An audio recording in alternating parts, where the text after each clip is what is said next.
Welcome home. We are WNST, AM 1570, Towson, Baltimore, and Baltimore Positive.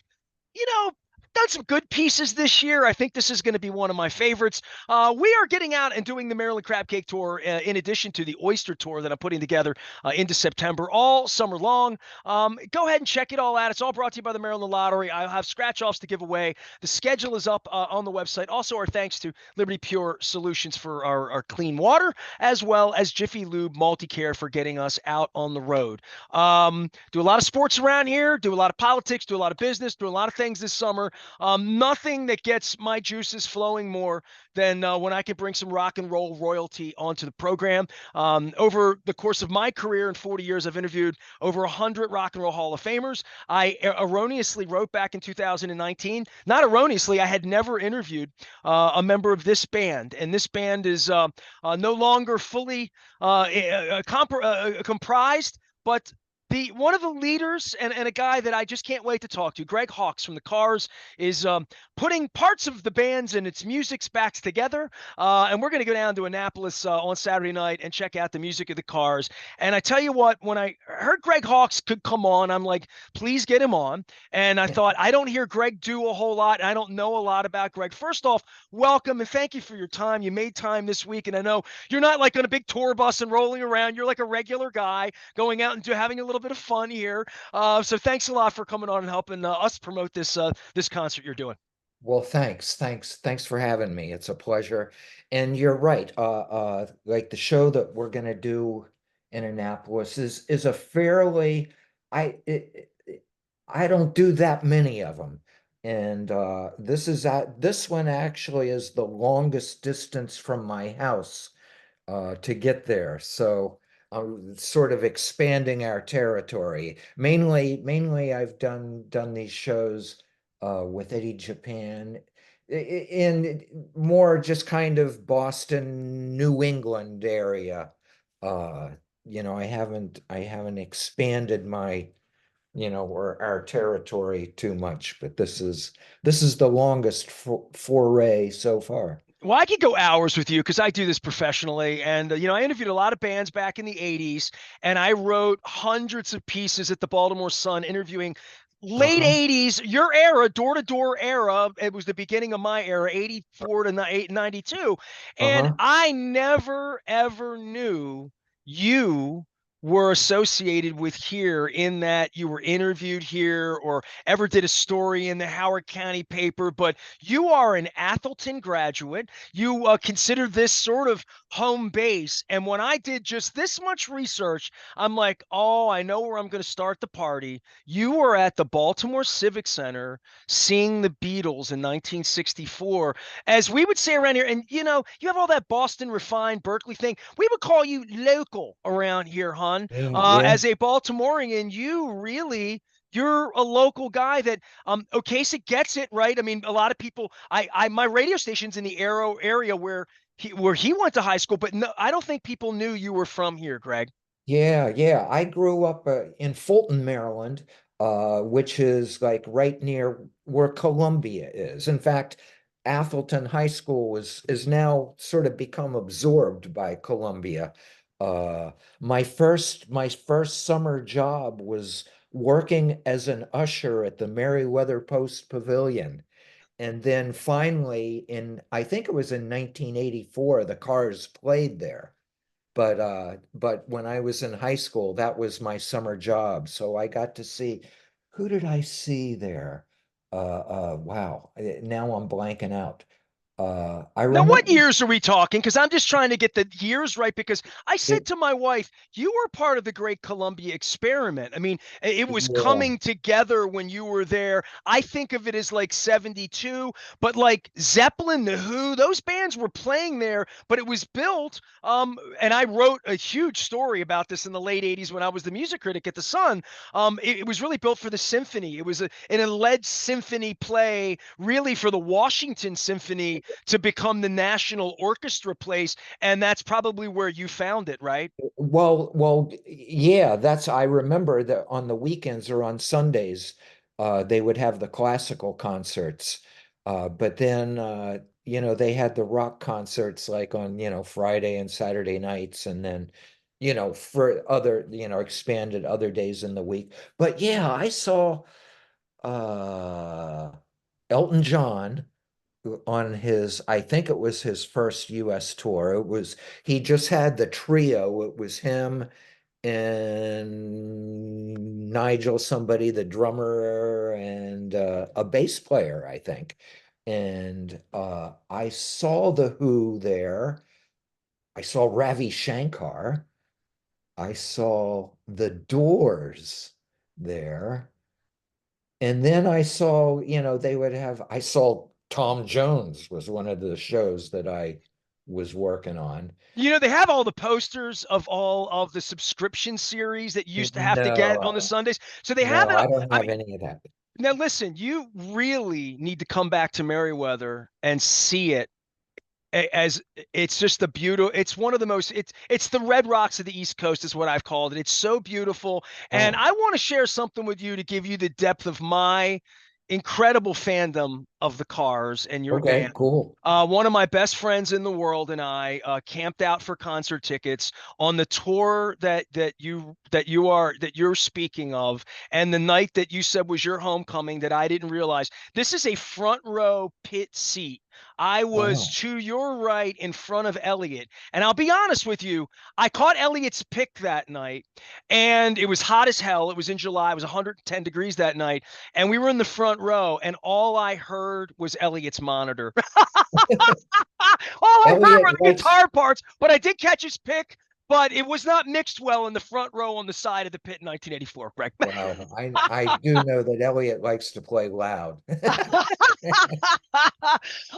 Tell me, like, just as a reset, we'll get back into Baltimore and the Beatles. I want to do all of that. What are you doing right now, and what is your real life like? Because it's not that I haven't thought of you. You haven't been out. You're alive and well. Your music is a part of my life. I would almost say on a daily basis. I mean, like, your band pops up, whether it's these crazy belt buckles that I collect, the Pacifica belt Wow, buckles I collect, and but we love your music and you're bringing it thanks. to life, right? Like right Yeah, here in Annapolis, and you don't yeah, do this like ever. And with Rick and Ben gone, this is special what you're doing, I think, for the yeah, Cars like I fans. said, just an occasional occurrence. Like I think maybe we're doing a total of 10 shows this year, which to me sounds like a lot, but these days, but I mean, it's not real, it's not very much. I've got, it's a pretty easy schedule, Well, Uh, uh, why? Tell me, give me the whole well, history of well, I how you mean, get to part of this it, stage. uh, uh, oh boy, that's an interesting question. Now, part of it is just, I kind of lost my taste for travel when the pandemic came. So I don't know if you were, or other people, other listeners would know it, but uh, before the pandemic, for a period of about, I don't know, 12 to 15 years, I was playing in Todd Rundgren's band. And so I was doing a lot of traveling with him. It was, I, Did you get to boy, stay at his I'm crib in just, Hawaii at least? Did you at least get put up there? yeah, I haven't stayed there. I've been to it, which is a very interesting house because first of all, he in his like living room kitchen, one of the walls, there is no wall. It's just like open air. It's like a So, pond. I've seen it on Daryl Hall's show yeah, when oh, he right, yeah, recorded that. That was one of the most beautifully shot. And when I tell people, if you want to go watch that specific episode yeah, of Daryl yeah, Hall, and yeah, it's one of the most beautiful episodes he ever did, and the music's glorious, and it's the sound that he gets there. It's only Rundgren can come up with that, right? yeah, yeah. And it's funny. It's like Todd designed the place really himself. It took a while to build it, and I remember when it was, being built, and then when I finally went there and realized that like one whole wall is just completely open air. So for one thing, animals can wander in.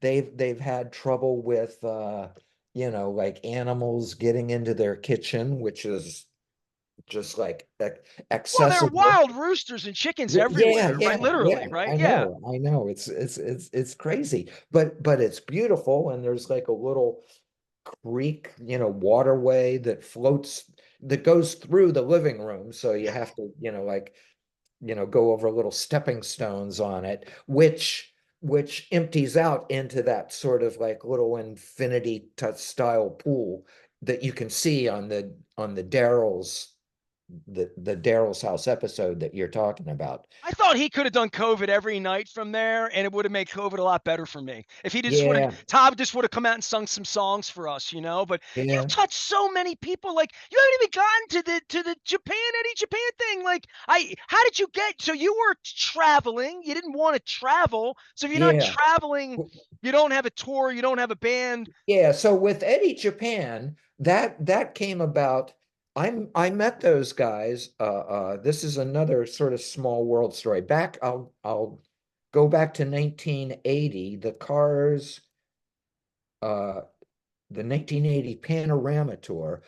During the summer, a group, the Motels, opened for us with Martha Davis, uh, and so there was some point.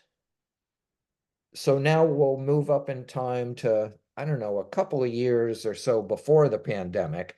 And I went to see the Motels at a club not in Boston, but in Somerville. Like it's just one of the next towns over. It's actually, I consider it, sort of part of Boston, but it's on the other side of the river. And so anyway, I went and saw the Motels, and Eddie Japan was the band that was opening for the Motels. And so we just started chatting backstage, after the show. And I actually knew one of their guitar players from a previous band, uh, from Boston called Tribe. And I don't know how much national attention they really got, but they were legendary sort of in the Boston area for a while.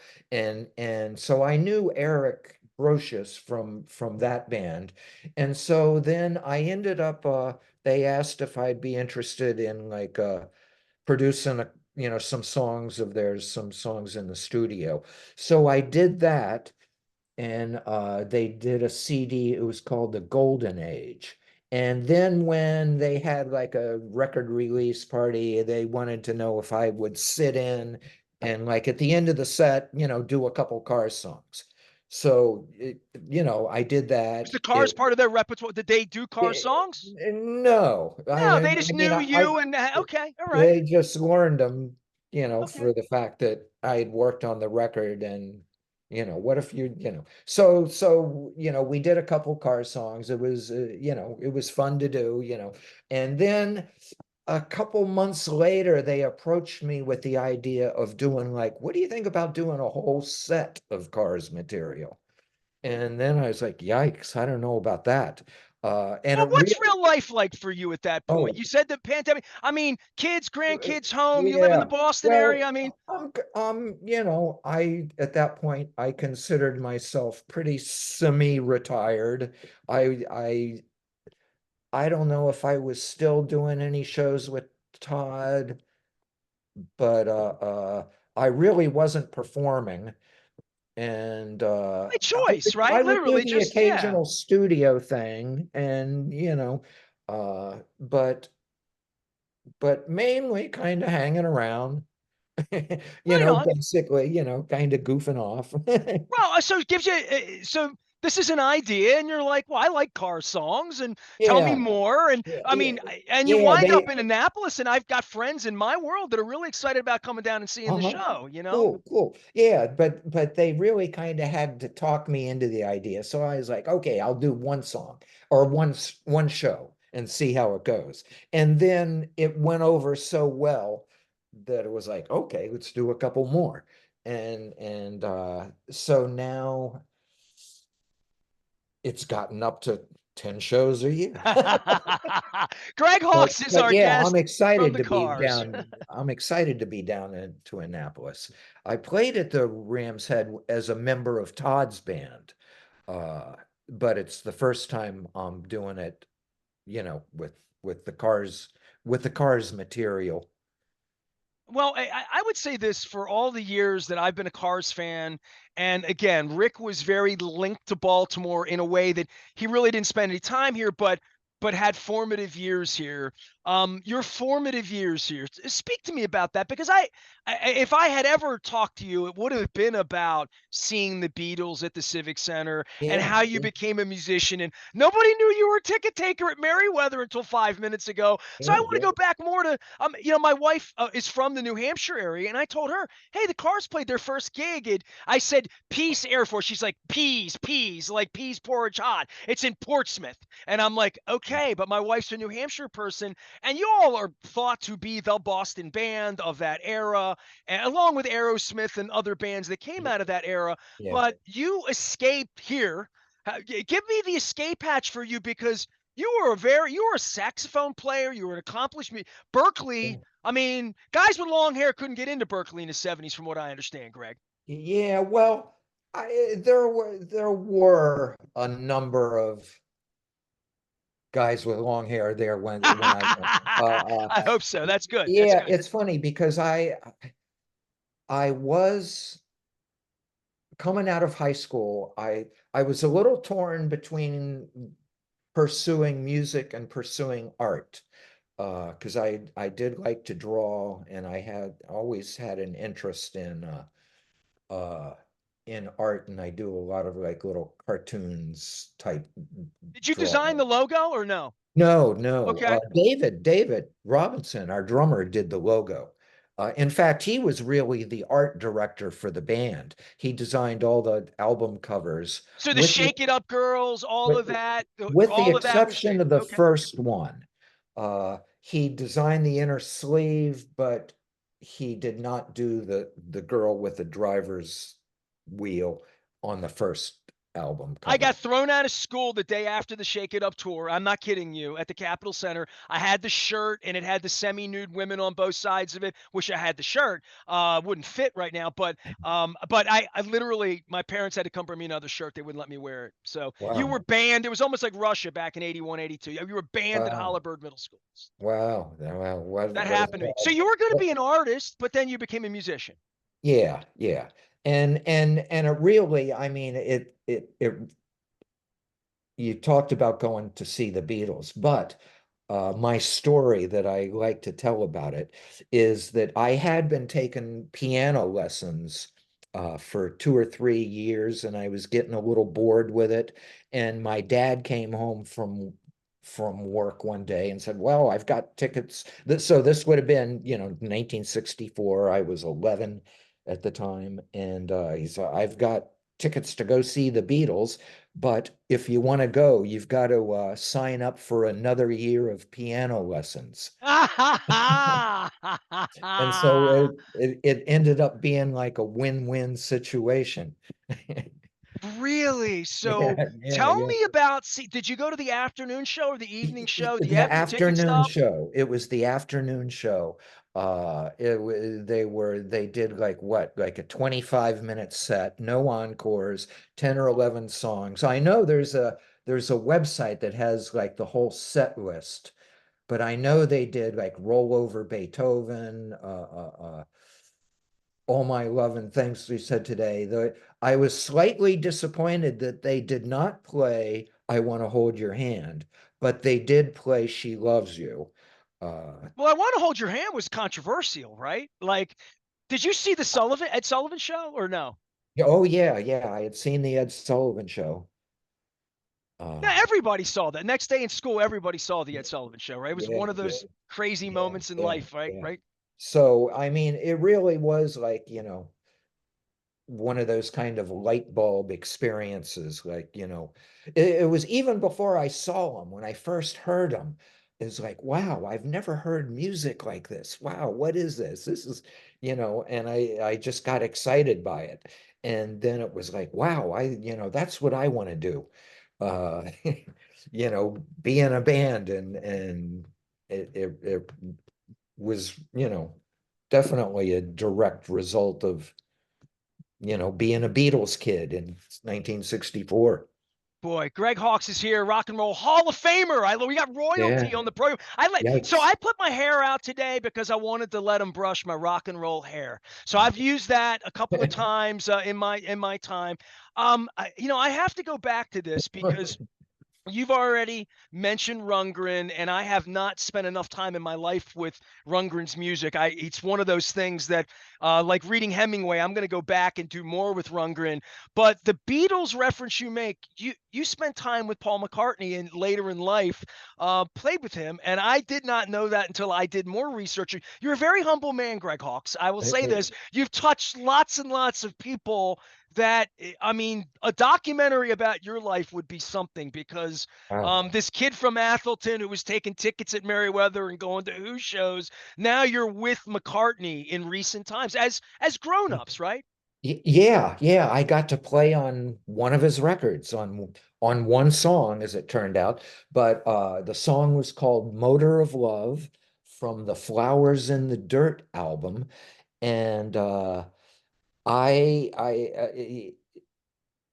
I got the call from the producer, this guy Chris Hughes, who had produced Tears for Fears. He also produced one of Rick's solo records, the This Side of Paradise record. So that's how I knew Chris. So Chris got the job to produce this one song by McCartney. And so Chris calls me up and said that when McCartney played him the song, he says, "I'd like this to sound a little like Drive by the Cars." And so Chris says, "Oh, I know Greg." And, and so Paul was, "Oh, should we have him come over?" And there you go. So your And phone so, rings and McCartney wants, and I mean, and was there a yeah, point that you got on a plane and flew across the pond to do this? Yeah. yeah, yeah, Okay, so you have to have thought about that moment at the Baltimore Civic Center, and I would think your father too, with the yeah, piano lessons, yeah, like yeah. it all comes full circle that you got to not I meet know. McCartney, but he requested you.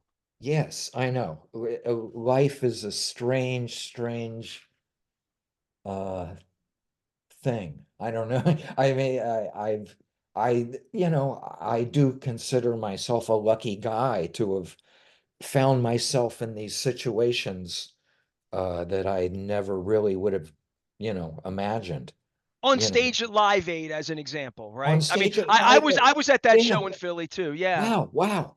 Yeah, yeah, there's another one. Yeah, just like huge. And, being on TV and to be able to, sort of just to be in that company. Uh it was pretty amazing. And I'm still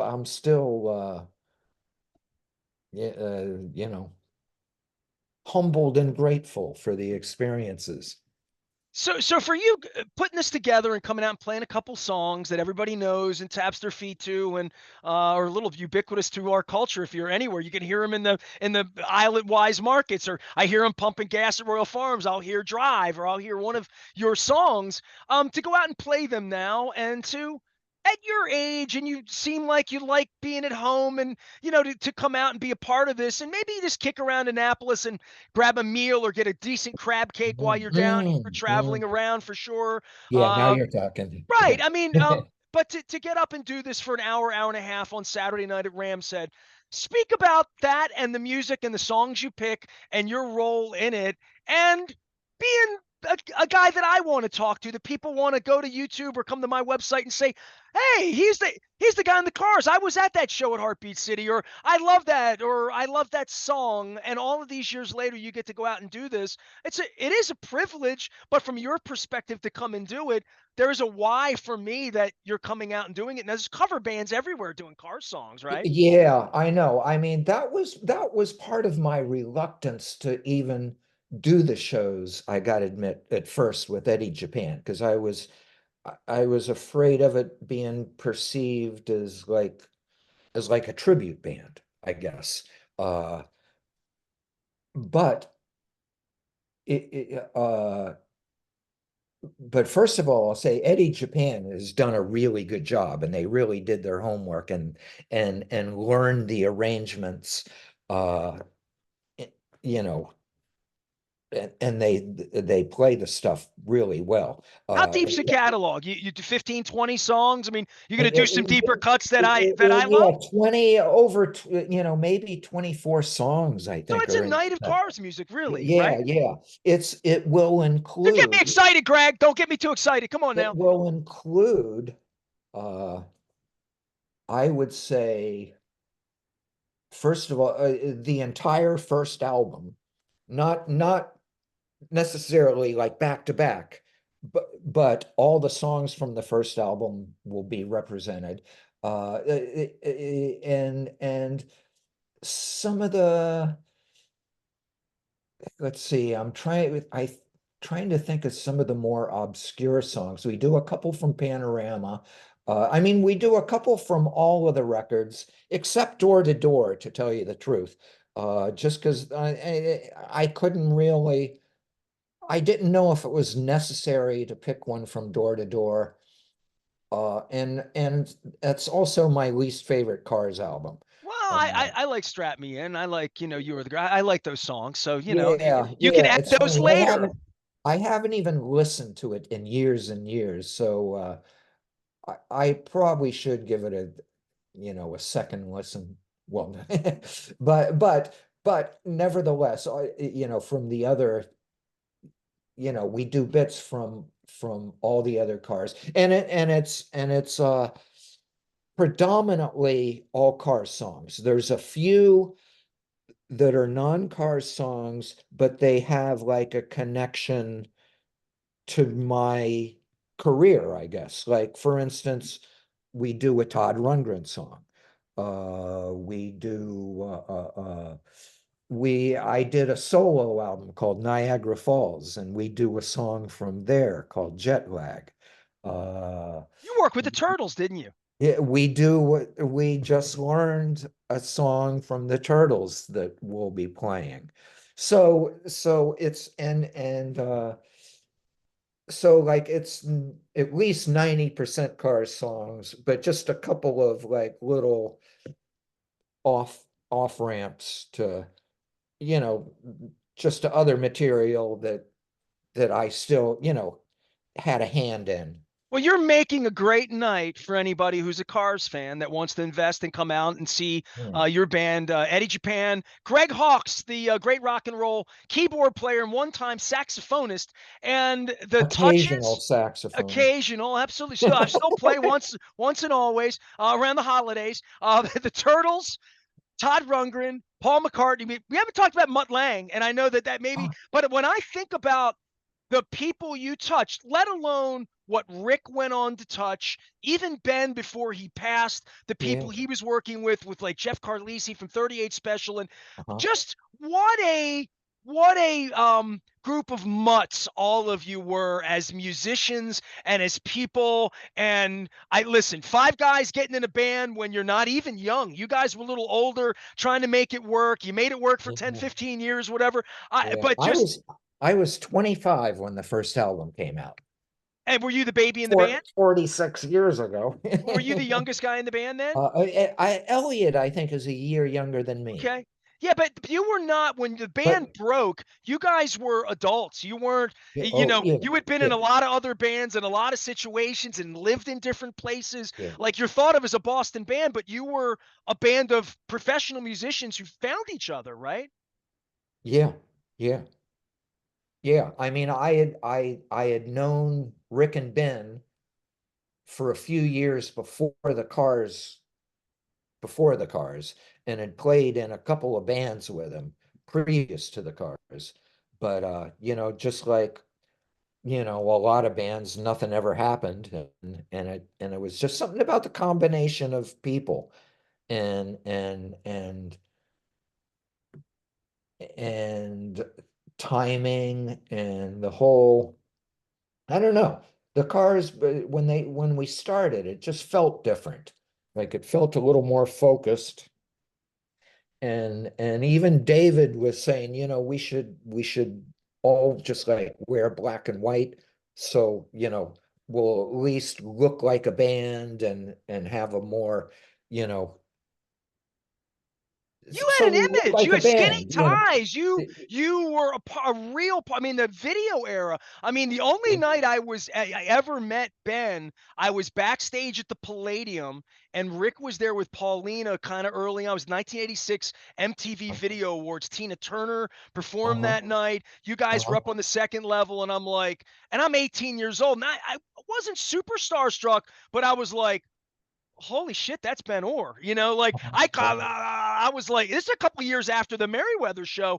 You guys were the biggest band in our culture for your time, and certainly for what video didn't just do for you, but the image and Yeah. all of Yeah. the logos, all of the 80s. I mean, you Yeah. 40 years later, I still can't wait to come and hear your music. Wow, cool. Yeah, yeah. I know that that video for You Might Think won that first ever MTV Video of the Year. And that was a hell of a night at the Palladium. I might say that. Yeah. Greg, last for you, just to, let me go fanboy for a minute or two. Okay. And we are looking forward. The band's playing at Rams Head on Saturday night. They don't get out much. Eddie Japan is. I keep wanting to say Eddie from Ohio because that was different. Eddie Japan doing Cars music and other things. And anything on Mutt Lange before I get to my fanboy stuff? But he's just, yeah, boy, there was like no detail so, you would think so small that, or insignificant, you might think that he wouldn't happily spend 2 days trying to, study it and fix it.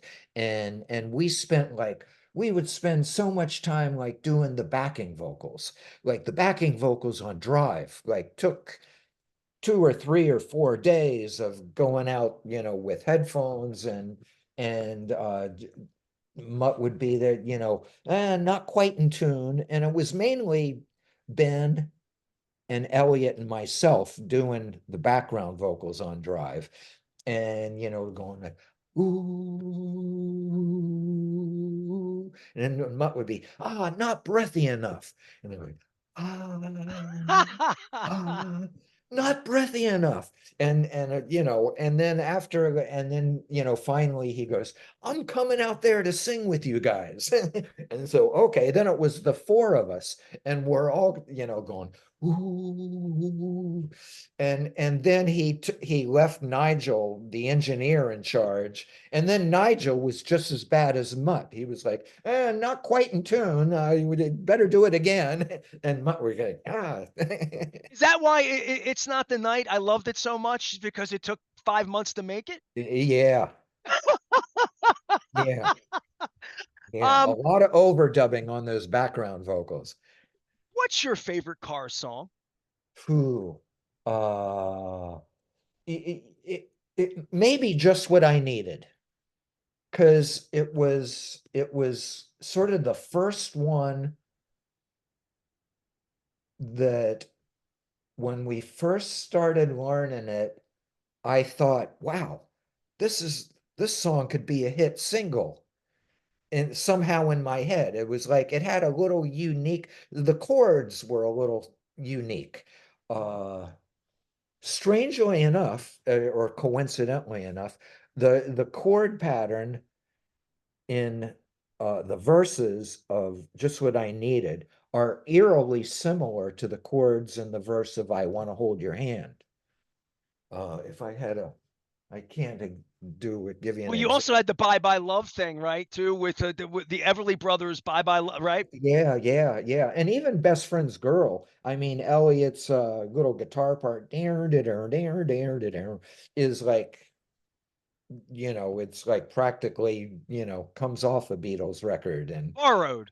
yes, yes, Just borrowed. yes, All these years later, and I'll wrap with this. And you've been so generous with your time. Greg yeah. Hawkes, Rock and Roll Hall of Famer from the Cars, is our guest. The Cars music is still very much alive, and I could quote songs and do Fast Times at Ridgemont High and Moving in Stereo, Oh, yeah. like all of But that Moving stuff. in But Stereos is another personal favorite of mine, I gotta admit. I love it all, and I'm such an iPod guy. And I had Thomas Dolby, who lives here in Baltimore now, and Oh, he's out on wow. the road doing his thing this summer with a whole bunch of bands of the era, Totally Tubular, also playing the anthem in a couple weeks. Please go see Thomas, and he lives here in Baltimore. He came out, and on the way sort of out of the show, we were talking about all these crazy belt buckles and sort of the classic rock Zeppelin, who the music we talked about, and he's like, I grew up on Kraftwerk. And I'm thinking, Kraftwerk was your thing too, right? Yeah, for sure. Well, One of that my music, biggest, you hear that in moving it. You hear that in that's what your contribution to the band was, I would think. uh-huh. Yeah, a lot of like Candio, that taka taka taka taka taka taka taka taka taka taka. The keyboard part is definitely a Kraftwerk influence.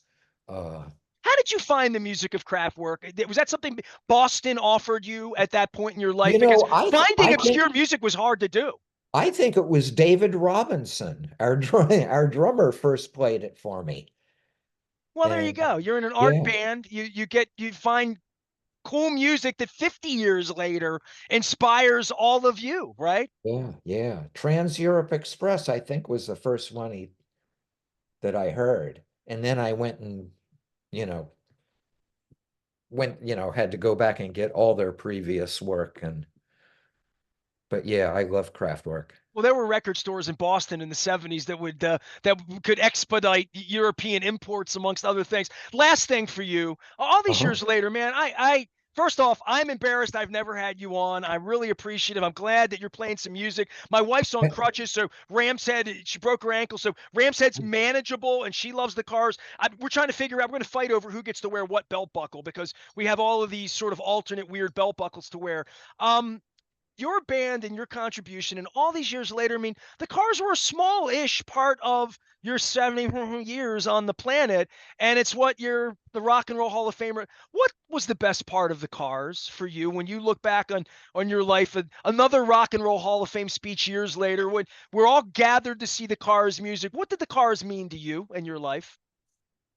Ah, just being able to contribute to that body of music that has resonated, and it still seems somewhat relevant these days. Uh, for instance, I don't know if you had told me 46 years ago that I'd be playing the songs from that first record still, I'd have thought you were crazy, but nevertheless, I am. And you love these songs, don't you? Yeah, They're your yeah, children, yeah, aren't they? yeah. I'm proud of the Cars. I'm proud to have been a part of the whole experience. Uh, one of the more gratifying things about doing shows like this is meeting people after the show. And I'll get stories. I always, yeah, my first concert was going to see the Cars, or somebody will say, I started playing keyboards because of you. And I'm like, wow, that's Well, it's like it's an emotional, Well, I'll leave you thing. with this on behalf of my keyboard player, Ron West, who was my middle school chum, who became the keyboard player in my band, Ridgemont High, and we did Drive, and we Uh-huh. did Let's Go, and when I texted him last week and said, I got a shot to have Greg Hawkes on my show, he said, my idol. And I'm Wow. like, so there you have it. All right. So Wow. from Nice. Dundalk, Maryland, to Athelton, up to Berkeley and all over the world, Yeah. Maryland's own, soaked in the soil here of the Chesapeake Bay. Greg Oh, Hawkes with a little homecoming here, and homecoming to Merriweather. You really need to see a show at Merriweather Post. You need to go back to that sacred ground where you took tickets there. You were an usher. Yeah, I was an usher. I took tickets at some of the shows. I even sat at the backstage door with the guest list. Like Did you meet not on Daltrey? what's that? Did you meet Daltrey? I did not meet them. No, Okay, all no. right. I thought I you were at think an I Usher was show. probably ushering during the Who show. You didn't get the VIP. That was on Symphony Night. They gave you the backstage access, right? Yeah, yeah, yeah. Greg, thanks so much for your time. Good luck, Okay. Eddie Japan and Greg Hawkes, Hall of Famer, Rock and Roll Hall of Famer from the Cars. I let my rock and roll hair out, and I'm really, really appreciative of all the music. You should be proud of that band. You were in a hell of a band, one of the all-time great bands. And my Oh, first ever CD I purchased at East Point Mall when CDs became CDs, the yeah, Cars yeah, Greatest Hits, because I had to have it all. I couldn't afford all five. I just had to get the yeah. greatest hits, but That's a good one to start with. yeah, it's a starter kit. It's a starter kit. Yeah, yeah. Thank you so much. Greg Hawkes, go see him at Ram's Head in Annapolis, homecoming show, Athelton's own, Columbia's own, and Maryland's own. Really, really happy with all the music we've done here this summer. I've had Mark Bryan from Hootie and the Blowfish, another Marylander on, Thomas Dolby. We had Rick Emmett from Triumph on a couple months ago. And then, of course, the usual, homeboys of John Allen and Gina Shock and what do you got, Greg? No, I was just going to say I should give a shout out to Gina Shock, who I just got together with. I saw her like a month ago. Uh, and I just like Gina a lot. So She's from my hometown. yeah, She, yeah. like you, is a Rock and Roll Hall of Famer, and she recently read the documentary part for my 40-year documentary of my life in rock and roll and in sports and in radio. So we keep good company, you and I, Greg, if we're Yeah, keeping good company with Gina Shock. So I yeah, got to yeah. round her up on the Maryland Crab Cake Tour. You, me, and her having an oyster would be something. I'll tell you, Merriweather. Wow. So Well, there that you go. Count that would me be a in. nice thing. Yeah, count me in. I love that. Greg Yeah. Hawkes, Rock and Roll Hall of Famer from the Cars. Go check them out at Ram's Head. And big thanks to Laura as well as Kathy for making this happen. And go support those folks down in Annapolis and get out while the weather is good. I am Nestor. We are WNST, AM 1570, Towson, Baltimore. We never stop talking rock and roll and the Cars. Put the band back. Tommy Conwell always says the 80s are coming back. The 80s are coming back.